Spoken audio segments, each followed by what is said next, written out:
training. I'm really glad you're here.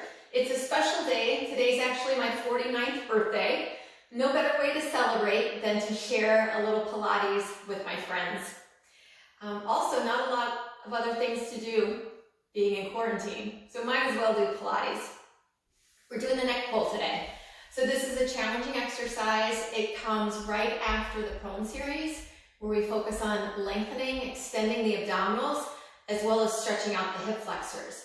We then flip that over onto our back, and we ask our body to concentrically contract our abdominals even after they've been lengthened. So it's a real challenge to maintain the legs heavy into the earth, to not overly activate the hips. We'll play with it a bit. Come along for the ride. The first part of the exercise, one of the most challenging portions, is the act of sitting up straight.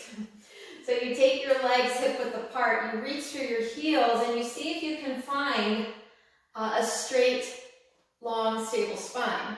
A lot of times we're tight in the hamstrings and we're going to feel like we're back off of our sitting bones. If that's the case, as it is often for me, adding a little knee bend will help you then to lengthen your spine.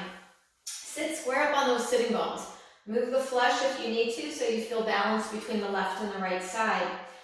The hands come behind the head, and it's called the neck pull, not because you're pulling on your neck. If anything, you're gently lengthening up. If you want to think of pulling in any direction, it's pulling up, it's lengthening up. Your elbows are reaching wide, you're very active through the back body.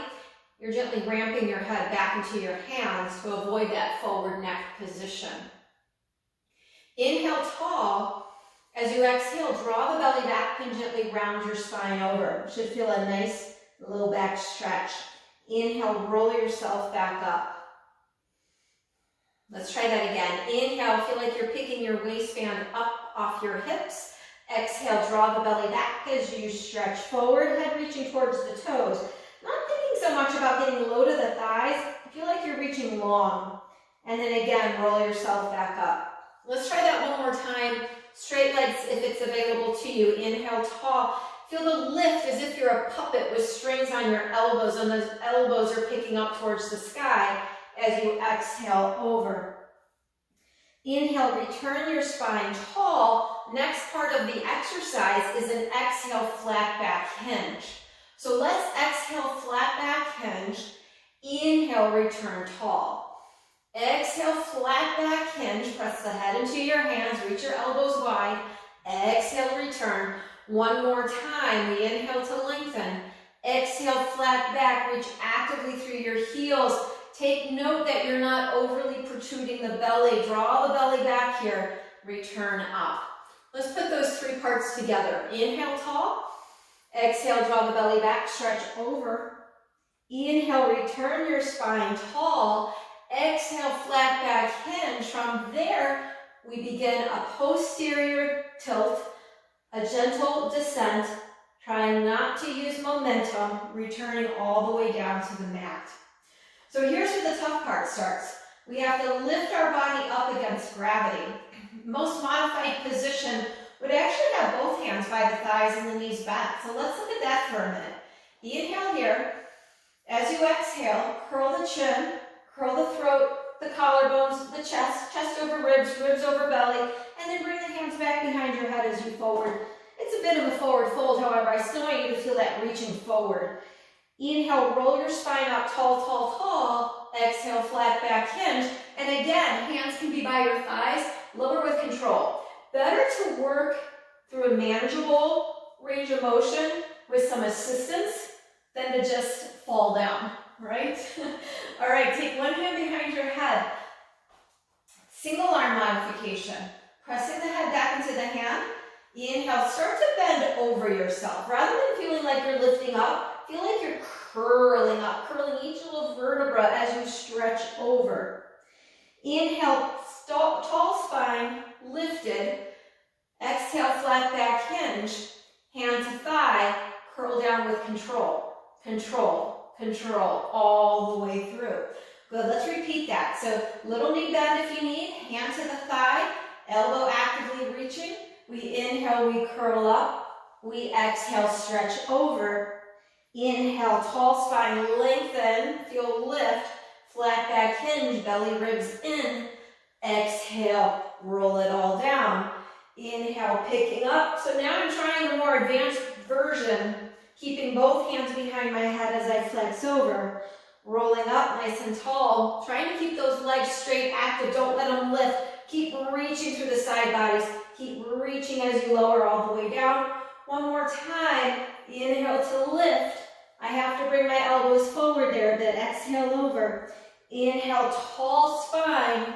Flat back hinge. Exhale, control. All the way through until you're centered on your mat, on your back. Hug those knees into your chest for a minute. Gentle rock side to side. And then rock and roll yourself up. You can always modify that. You don't have to do the full expression of the exercise to get benefit. So, for instance, just working from here, exhaling over, returning the spine up.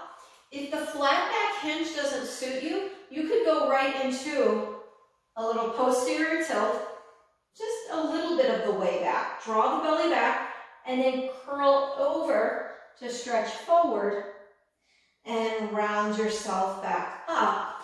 Or you could do that flat back hinge, a little rolling back, belly back, heavy legs, curl over and return back up.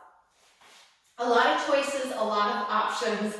Regardless how you modify, you're going to work.